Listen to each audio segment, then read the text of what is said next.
Instituto Técnico START. Esta aula foi desenvolvida pelo Sistema de Ensino START, cujo lema é mais do que ensinar, surpreender o aluno. Essa aula é na modalidade EAD. Essa aula faz parte de uma série de vídeos que trata sobre eletricidade básica. Aula 1. Primeiro passo para estudar eletricidade, temos que entender o que é matéria, tá? Para que possamos compreender, tá bom? Mas afinal, o que é matéria? Matéria é tudo aquilo que possui massa e ocupa um lugar no espaço. Como exemplo, temos a água, a terra, aqui temos o ar. Pessoal, ocupou massa e tem massa e ocupa um lugar no espaço, então isso é matéria, tá? Vamos verificar aqui a constituição da matéria. Aqui temos como exemplo a água. Se formos verificar a água e formos dando um zoom nela, vamos verificar que a água tem partículas, composta de moléculas e logo em seguida em um átomo. Esses conhecimentos que nós estamos abordando é importante para que possamos entender o que é corrente elétrica, o que é tensão, o que é resistência e por aí vai. Se formos analisar um átomo, como é que ele funciona, nós podemos observar que ele tem um núcleo, que é essa esfera mais interna, e tem uma eletrosfera onde tem esses elétrons que vão estar girando, que estão em verde. O núcleo é composto de prótons, que são esses enlaranjados, e nêutron, com azul, e o elétron que eu coloquei em verde aí. Próton a gente vai considerar que é positivo, o nêutron sem carga e o elétron negativo. Na prática eles estão em movimento, conforme mostrado aqui, tá bom? Então é assim que funciona um átomo, mais especificamente aqui, tá legal? Se formos estudar, precisamos relembrar o conceito de relação entre cargas, ou seja, se eu colocar um elétron e um próton, o que vai acontecer um do lado do outro, tá bom? Para isso a gente tem que ter na nossa mente a seguinte situação: cargas elétricas, e é importante que você anote isso no seu caderno, cargas elétricas de mesmo sinal se repelem e cargas elétricas de sinais contrários se atraem. Se eu colocar um próton e um elétron, olha o que vai ocorrer. Vai acontecer a atração entre eles. Estou colocando que o elétron está indo em direção ao próton, pois o elétron tem uma massa muito menor em relação ao próton. Então quem se movimenta é ele e o próton não, tá bom?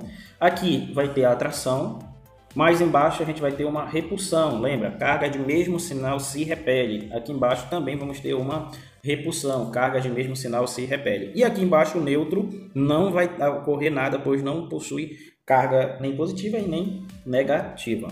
Vamos estudar a criação da pilha. A pilha de Volta, ou seja, de Alessandro Volta, que é esse que aparece na imagem abaixo, foi criado através de um processo químico. Não iremos aqui detalhar como é que foi feita essa criação da pilha, mas basicamente de um lado ele conseguiu deixar um excesso de prótons, um lado positivo, e de outro lado um excesso de elétrons, um negativo. Na época não tinha como ele ligar nada, pois não existia nenhum dispositivo para ser ligado. O que se tinha era uma pilha e ele encostava os dois terminais e saía uma faísca, era um pequeno curto. E aí se começou a se estudar o que era a eletricidade. Aqui temos uma pilha atual hoje, de um lado cheio de prótons e do outro lado cheio de elétrons, ok? Precisamos entender também a definição de o que é um condutor elétrico e o que é um isolante. Condutor elétrico são materiais que, devido à sua constituição atômica, têm a facilidade de conduzir corrente elétrica. E o que é um isolante? São materiais que, devido à sua constituição atômica, oferecem oposição à passagem da corrente elétrica. Eu não estou falando aqui que condutor conduz e isolante não conduz. Estou falando que condutor é mais fácil conduzir e isolante é um pouco mais difícil. Porém, o isolante ele pode vir a conduzir corrente elétrica, isso a gente vai analisar mais adiante. Por que o condutor conduz e o isolante não? Aqui nós temos um pedaço de alumínio e um pedaço de madeira. Vamos imaginar que nós temos a capacidade de enxergar o átomo que compõe esses materiais. A diferença de um átomo de alumínio para um átomo de madeira é que os elétrons estão mais afastados em relação ao núcleo. O que isso vai acontecer? Esses elétrons, pessoal, eles estão presos ao núcleo por uma força. Agora, observe aqui no alumínio que essa força aqui desse elétron ele é maior do que esta outra força desse outro elétron. Por quê? Porque aquele outro elétron lá está mais distante, é uma força menor. O que isso vai acontecer? Esses elétrons, observe só, eles estão girando. Então, o que é que a gente vai ter? Aquele último elétron lá do alumínio, ele vai sair, observe. E isso a gente vai dar um nome, a gente vai chamar de elétron livre. Então, no meu material condutor, a gente vai ter cheio de elétrons livres e no meu material isolante, uma pequena ausência aí de elétrons livres aí, tá legal? Isso é importante. Juntando agora todo esse conhecimento que nós temos até aqui, vai dar para a gente entender como funciona uma corrente elétrica, como funciona a tensão. Vamos lá. Vamos pegar aqui um material condutor de alumínio, uma barra de alumínio. Nesta barra de alumínio a gente observa que ela é composta de átomos e em verde são os meus elétrons. Se eu colocar um positivo e um negativo, observe aí o que vai ocorrer. Aqui é o nosso barra de alumínio, né, que não está parado, tudo movimentado. Vamos colocar agora o positivo e o negativo. Olha o que ocorre. Ocorre um movimento ordenado de elétrons livres. Aqui eu não tenho um movimento ordenado, os elétrons estão andando de forma desordenada. Quando eu coloco um positivo e um negativo, que veio de onde esse positivo e negativo? De uma pilha. Aí eu vou ter um movimento ordenado de elétrons livres. Aí o que a gente vai ter? Observe. Aqui, nesse movimento ordenado de elétrons livres, é o que a gente vai ter de corrente elétrica. E aqui, esse positivo, a gente dá o nome, a gente chama de tensão elétrica positiva. E aqui uma tensão elétrica negativa. Observe que o que está gerando corrente elétrica não é apenas a tensão positiva e nem apenas a tensão negativa. Eu preciso dos dois, uma tensão positiva e uma tensão negativa. Só um deles não vai fazer com que ocorra corrente elétrica. Então eu preciso de uma tensão positiva e de uma negativa. Para isso a gente chama de diferença de potencial, DDP. Pessoal, diferença de potencial não é uma outra grandeza elétrica, é apenas uma tensão positiva e uma negativa. Então quando eu perguntar, para que seja gerado corrente elétrica em um corpo, eu preciso que haja aqui nesse corpo diferença de potencial, beleza? Ok, aqui eu tenho um pedaço de madeira. Observe que eu não tenho aqui elétrons livres, pois existe uma força. Olha lá, eu estou simbolizando essa força aqui. Essa força de atração dos elétrons em relação ao núcleo. Essa força é muito maior do que a força representada no material condutor. Essa força a gente vai dar um nome, a gente vai verificar que o nome desta força é resistência elétrica. Tá? Essa força ela se opõe à passagem da corrente. Se eu colocar um positivo e negativo, observe, não tenho a presença de corrente elétrica, pois o meu positivo e negativo não está fazendo um movimento ordenado de elétrons livres. Agora observe que ele está tentando arrancar os elétrons dos átomos.